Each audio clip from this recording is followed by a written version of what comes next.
Happy Fitness Friday! Steph here, and today I'm going to show you a little trick or two about flipping tires and also swinging sledgehammers for a full body awesome workout. I'm going to apologize in advance though because I haven't posted in a while. Life has been busy, I've been all over the place, but I've got some really cool stuff to share with you, so if you follow me along you'll see that a little bit later. But for today I'm doing a workout in my backyard at home up at my parents in the Ottawa Valley, and one of the things that I don't live without when I'm here is my tire, and I also have a few sledgehammers laying around.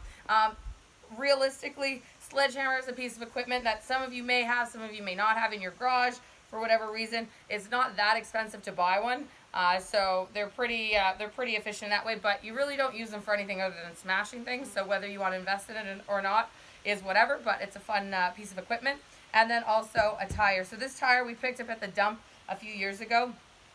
In my experience training varsity athletes and doing a lot of tire flipping while I was in my younger years, I've flipped anything from 150-pound tires to 300-pound tires. And the way I would flip a 350 is very different than the way I'm going to flip this tire here today. So a bigger tire, a fatter tire, a heavier tire is probably going to come up like maybe this high, and you really have to ground and kind of dig in and use your body to hinge and leverage it. Something like this is going to be more like a deadlift, and you'll see what I mean in a second. So I'll do the tire flip first. So what you want to do when you're setting up for your tire flip, you want to get really close to the tire. So my feet are super close. I'm in a little bit wider than my squat stance because I want to be able to squat down nice and low. So when I'm in this position, my fingers are hooked under the tire, which if you have a newer tire could be hard because it's very smooth.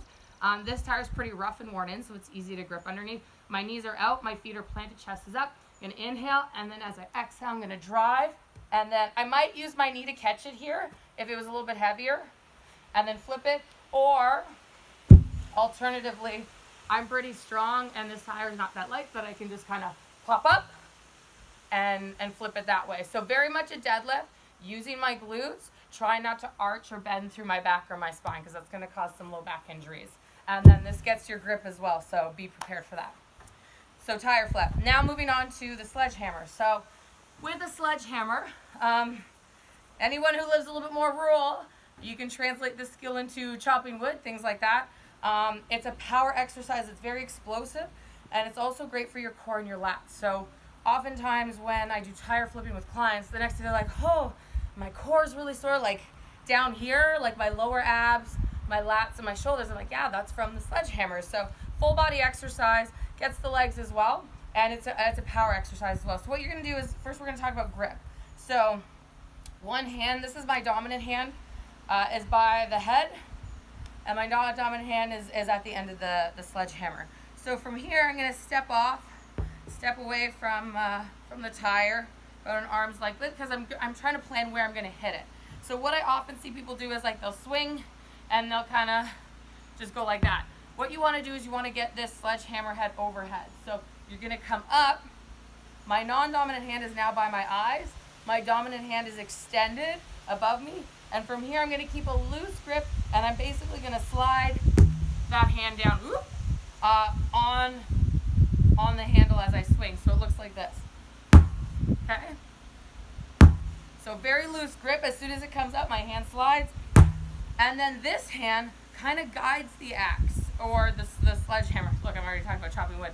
So if I didn't have this hand would be used to kind of bring that sledgehammer back. My hand-eye coordination has to be on point to grab the head to keep going. So if you're not super coordinated, I would recommend doing singles and using your non-dominant or your dominant arm first before switching to your non-dominant arm. So this is my non-dominant side, and as I get more comfortable, I can start really smacking on the tire. And then when I get really good, I can just alternate arms. Okay? So that's how you hit a tire with a sledgehammer and how you flip a tire. So if you have these two pieces of equipment, there's honestly so many options you could do. It's a lot of fun, and your neighbors will think you're a badass. So I hope you enjoyed this segment of Fitness Friday, and we'll see you next week.